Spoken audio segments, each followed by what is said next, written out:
Hello, and welcome to the next episode of our podcast. Unlike every time when we have an employee, this time I have a business partner that I have, and he has a super inspiring story. I can't wait for all of you guys to learn more about Manish Shrivastava. From this inspiring story, there's going to be a lot of lessons, and we're going to have some questions, and we're going to get into the details and really try to figure out what it takes to become someone like Manish who's super successful.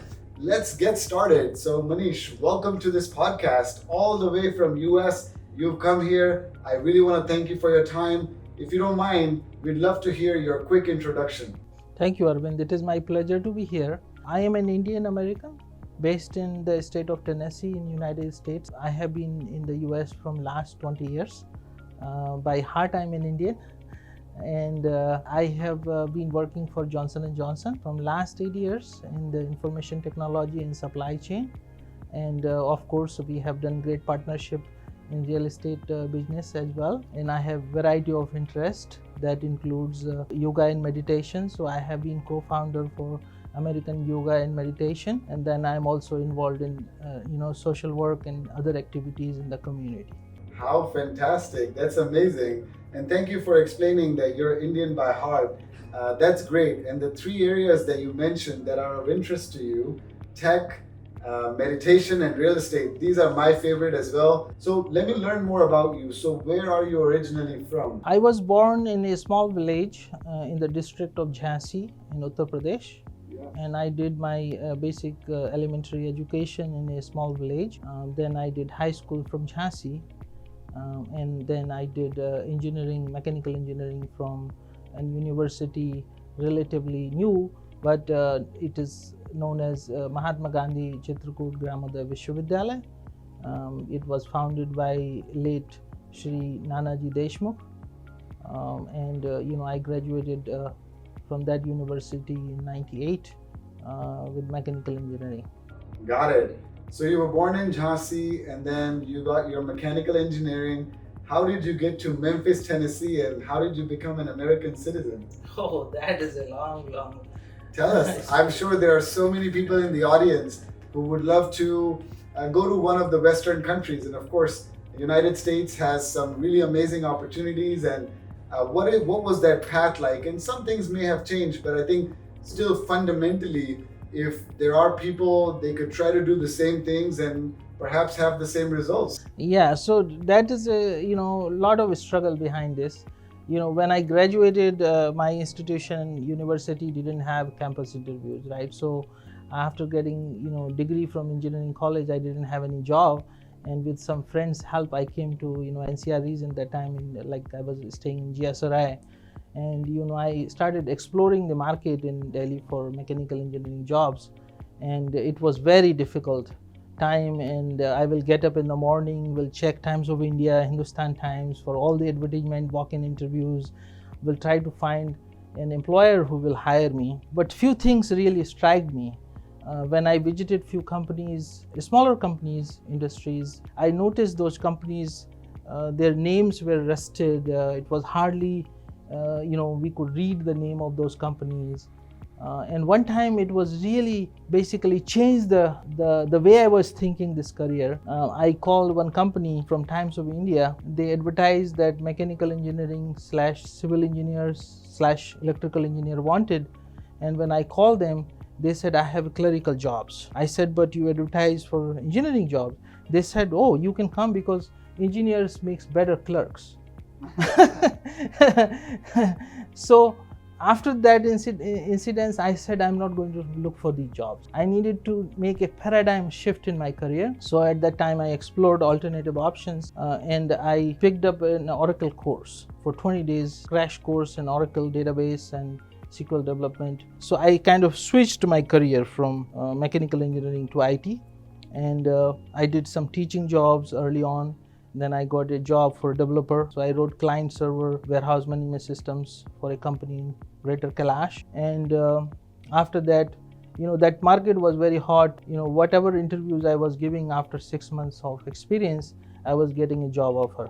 So in the NCR region, that is kind of kick off my career. Then I went to United States for a short-term assignment. Okay. Then I came back to India. Then I went for a long-term assignment.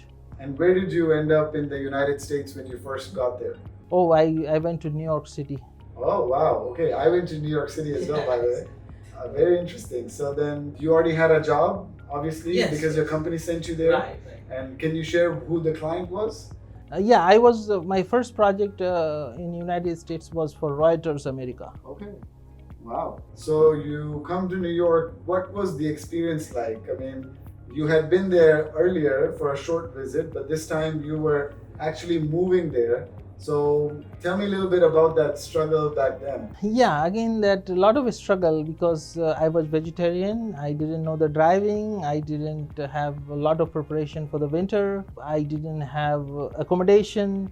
So finding people to, for shared accommodation and managing the transportation, weather and, food challenges, while you're learning on the job and you're, sustaining the, expectations from the employer, all those things was, challenging. Got it. So you somehow handled those challenges, and until how long were you in New York City? In New York City, I was there for approximately 1 year. The first challenge is getting familiarity with the new culture, getting navigational skills, and being able to be comfortable with finding a home and accommodation. But then as an immigrant, the new type of challenges comes to have the sustainability in the employment, because these contract jobs typically are for 6 months, 1 year, and then you have to find another contract job. So it is always challenging to be able to keep surviving in that challenging environment. And the time that I was in New York, that was the time right after .com burst. And there were layoffs everywhere. And finding project after project was not an easy task. Got it. But you somehow managed that. Where did you go from New York City? From New York City, I got a few short-term projects. 50% I supported pre-sales, and 50% I supported one assignment in Columbus, Georgia. That was for about 3 to 6 months, and then I came to Houston for another project. So that was the time that I will live in a suitcase, right? Pack up everything and go wherever my employer will ask me to move or relocate, and provide that flexibility so that I can continue to remain employed. Got it. And then from Houston, where did you go? From Houston, I came back to Ohio. Okay. So I did a long-term project with Deloitte Consulting for 2.5 years. Deloitte Consulting, Austin. I came to Austin to work for Dell Computers. I worked in about 15 states in the United States. Wow. Short-term or longer-term projects. When did your challenges sort of subside, and when did you feel like, you know what, now this is my new home and I love it, and I'm pretty safe here. I don't have to worry about losing my job. Like, how long did that take? I think you said you first went to the United States in 2001. And then how long did it take for you to feel like you were settled in the US? I think that you have some peace of mind once you get the green card, permanent residency. Got it. And after that, you felt like, okay, well, at least now, I don't have to be always employed to be in the country. Right. That is, you have a peace of mind, but the challenges and struggle of life, they continues all time. The form of those challenges changes. And then always have something else, right? Once you get green card, then you have a new journey. You want to wait and get citizenship, and once you get citizenship, something else is there in the life. Right. Yeah. Got it. But 2010, then you felt like you were settled, and then what were you doing at that time? That time I was working for a company that is currently known DHL Supply Chain. Okay. At that time it was Excel Logistics. So I worked with them for 5 years. So how did you end up in Memphis, Tennessee, and have such a beautiful house? A recruiter from Johnson & Johnson, and they said, hey, are you interested in this position? The position was right in Memphis, so I applied for it, and they kind of selected me. They gave a better job offer, so I joined Johnson & Johnson. And I have been in Memphis from last 15 years. It is a beautiful place because it's kind of more closer to the nature. You have a big river, Mississippi River, yes, and green, and weather is also relatively better, and cost of living is good. Yeah, no, I love Memphis, and there's a university there as well. For those of in the audience who would like to apply, there is the University of Memphis. I know, a lot of our common friends have gone there as well. Yeah, I graduated from University of Memphis. Okay, so you got more education later on? So right, I mean, as you know, that life is a constant learning. So every time we have to keep learning. So in 2011, I decided that, so many people, they have, my friends, they have US education. I also should do something. So I applied for MBA program, executive MBA program at University of Memphis. So I graduated from that university in 2012. Very cool. Yeah. So when you had all of these times that you were struggling, what kept you going? Like, what was that North Star or that end goal in mind that you wanted to achieve, that you were like, what, is as hard as it is, I still want to continue, to make progress and continue on? So failure is not a choice when I'm doing something that I really wanted to do. And then I spend a lot of hours into it, that, what could make it fail, and mitigate all possible failure points, so that, you really have not given any chance for failure. So then you were working really hard and you try to mitigate all of the challenges that you could anticipate in achieving the bigger goals that you had. So what other things mattered to you during that time? Yeah, excellent. So like one thing that I try to do is every day, try to make an impact in people's life, for at least people that are around you, people that you can influence or, impact. That is, I always try to do. And the second thing is, create, yourself a better financial security, so that at least in, the world that we live in, finances matters. And then seek for higher consciousness, higher level of happiness or satisfaction in life. Love it. Wow. So those are three really important points. So you want to be of service to others, you want to be financially stable, and then the third one is you want to figure out how to be happier and continue to stay that way for a long time. And again, these are also my goals as well. And I feel like that's why we connect so much. And so tell me about all three of these. Right. So, we know that each of us have some certain strengths. I believe in the principle of Bhagavad Gita, and also the, some spiritual inspirations that I get. Whatever good you do for others, that reciprocate back to you. But even if it doesn't reciprocate back to you, or you don't experience that it is reciprocating back to you, doing good for others is always a good thing. And that brings a positive impact on the proximity, or, the people who are around you. So next, let's go to our most important topic, I feel like, out of the three, that is how you can be happy throughout. Tell me about, how did you discover meditation? And I think you added yoga to it as well. Right. Yoga and meditation. How did you discover that, and why is that important for somebody in our audience here? Definitely. So growing up as a child, I always thought I was a kind of person who wasn't fitting in the family system, where people are going to do worship, prayer, and fasting, and a lot of rituals. I will challenge those things, right? My few things that I recollect, that when parents will give prasad, or for the god Ganesha, and I will say that, the Ganesha is not able to protect the prasad, and the mouses are coming and they are eating the prasad, then what this god is going to do. So are you an atheist? No, I'm not. Okay. Yeah. So that is my beginning point. Got it. And then, were you an atheist back then? I was challenging those rituals. Okay. I will not call myself, I didn't know what is atheist. Okay. I had no identity, I had no experience about life. I was just observing things, that how can you do this? Right. Like, you are seeking from somebody who is not able to protect his own stuff. Right. Then how can this God can protect you? Those are the basic things I had. And then other things. So I heard the same story, by the way, in school. I went to a school that was Hansraj Model School. So there's Arya Samaj that is behind it.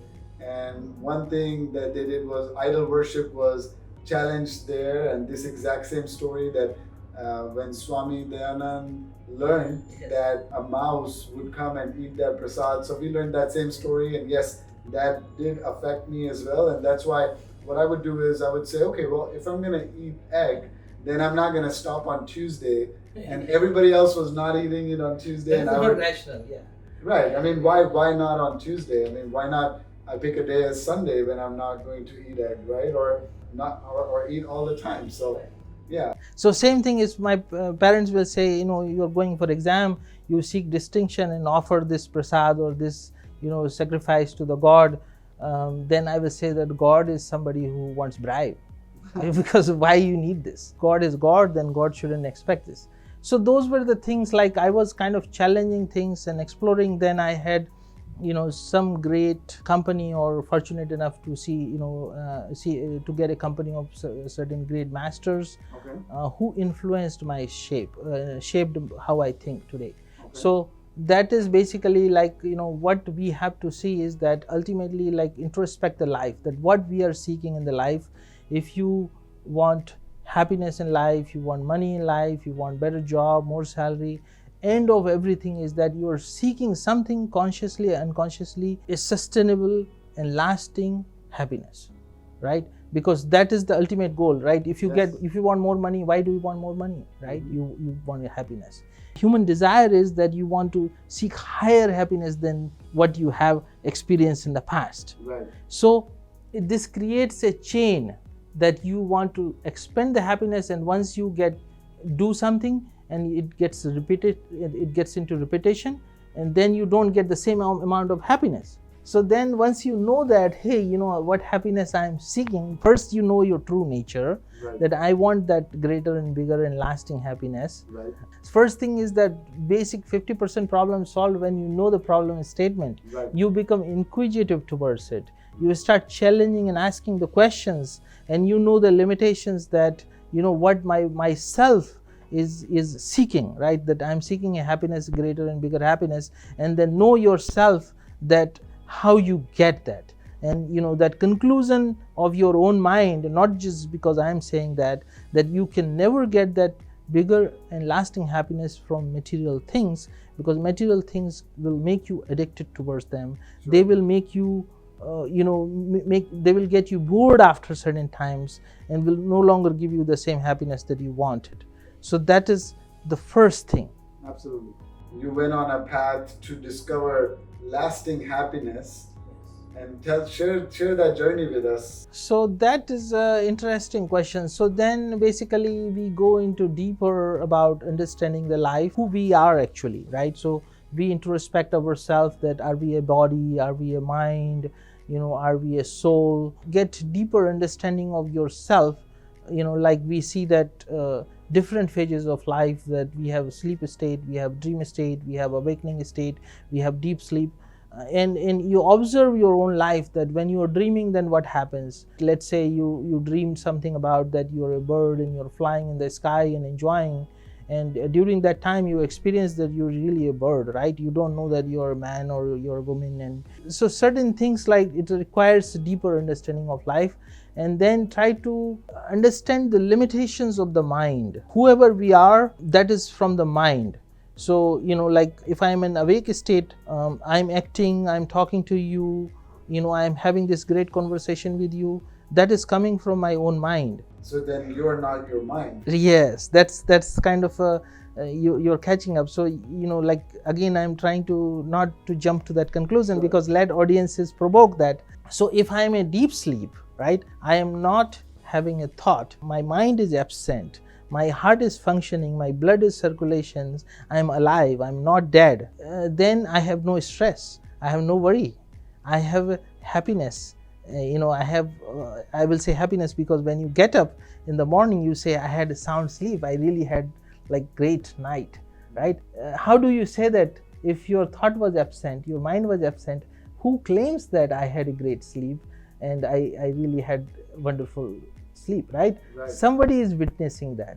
So I'm not going to give the answer, but then that is something that we have to seek for those and explore those answers and become inquisitive about it, and then seek higher level of existence, if there is any. If people think, or somebody in audiences think that, hey, this is the ultimate existence and this is the everything in the life that we experience, then you should be happy. right? You're not happy, you're seeking a higher and bigger happiness. That means there is something else that is missing into it. So that something else needs to be sought after. Got it. We should go behind it and introspect and observe and seek and talk to masters and have that spiritual experiences from others who may be able to help you to seek that bigger and broader existence. And what you're suggesting is that this is experiential.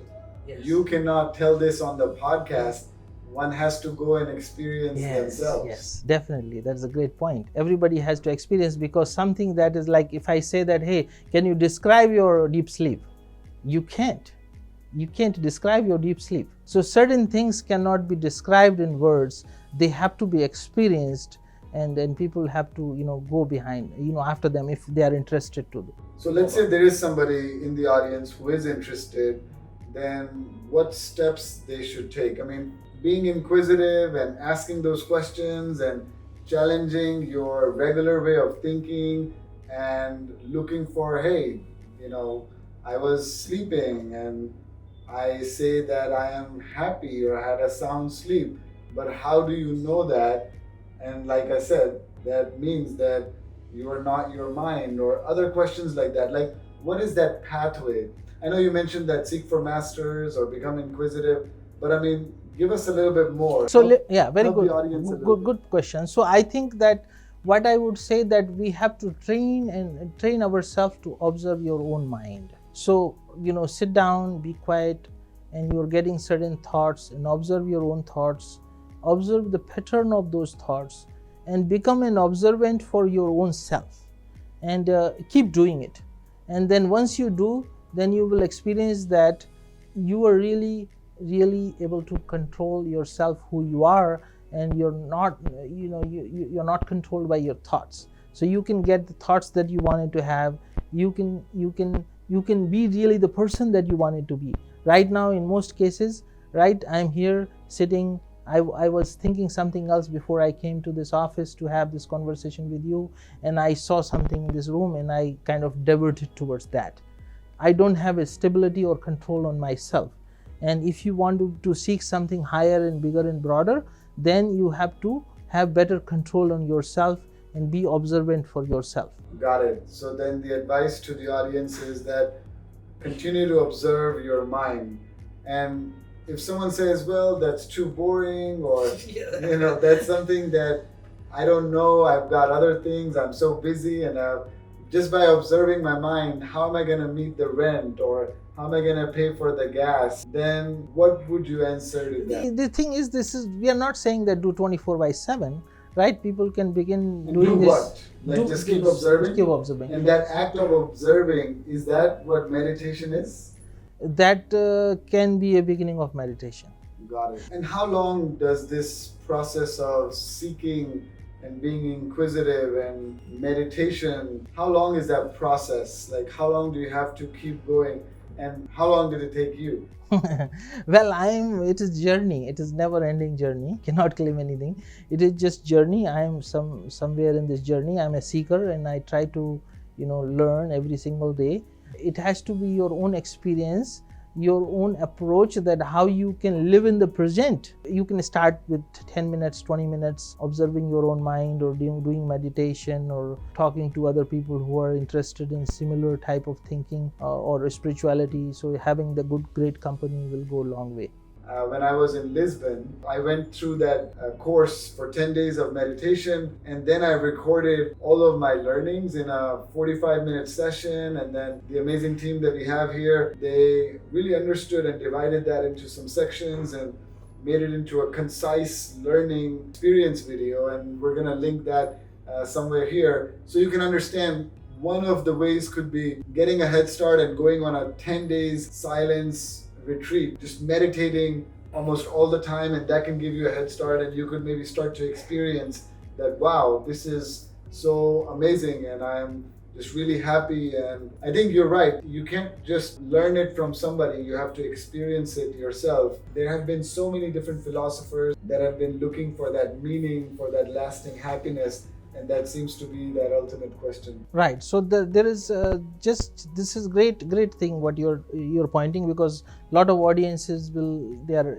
they want to make career, they want to be successful in their life, but the happiness has different dimensions. So like there is certain level of happiness you achieve by doing this purpose, meaning, and those things. But the happiness, let's say what Buddha achieved it, Yes. right? So he said that like really you can't have an attachment. Yes. So again, that is for audiences to decide where they will fall, what kind of happiness they want it. But you have different dimensions of happiness to achieve. True. What you would like to achieve. True. Yeah, because I think one way is that you just detach from everything, and the root cause of misery is the desire. Yes, And, that is so you can't really have a desire, you can't have attachment, you can have a goal, you can seek that I want to be happy, you can depend on material things, you can depend on thought, you can depend on intellect, you can copy. And that is the ultimate things that somebody like Shankaracharya or somebody like Buddha or Vivekananda or Paramahansa Ramakrishna or the great sages that we had it. So different dimensions of happiness. Got it. But definitely in the life, if we have to opt the best thing to do, and of course you don't want to become Buddha, then yeah, whatever you're saying is a great thing, because you create jobs for others, and you help others, and you have meaning and purpose to serve the businesses or the communities around you. Those are great things to give the happiness. Right. And what I was referring to was like, how do you get meaning in life, right? And meaning you get by doing these 4 things, and that ultimately gives you joy, right? Yes. So that's like a framework for somebody who's living in a regular society. Yes. Obviously they may not have the luxury or the strength to be like Buddha or some of the other. I agree. So that is a great point, and I'm glad that you pointed those and added those great points. Awesome. Well, thank you very much, Manish. Really appreciate it. I'm sure there are going to be so many people in the audience who would benefit tremendously from your time that you offered. I really appreciate it. And for all of you in the audience, thank you for watching this video. If you've come this far, we really thank you for that. And if you have any questions, you can leave it in the comments, and I'll make sure that my team can constantly stay in touch with Manish and send you those answers. Until next time, then, goodbye. Thank you for having me here. Thank you. You're welcome.